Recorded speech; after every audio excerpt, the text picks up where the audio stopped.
看着眼前人漸散，在那喧嘩過後，只有忽然倦透的是我的一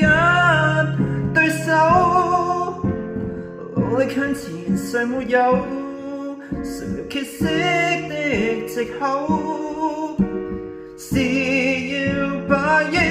鬱眼淚再流。誰自願獨立於天地，痛了也讓人看，你我卻需要在人前被仰望，連做夢亦未敢想像我會這樣硬朗，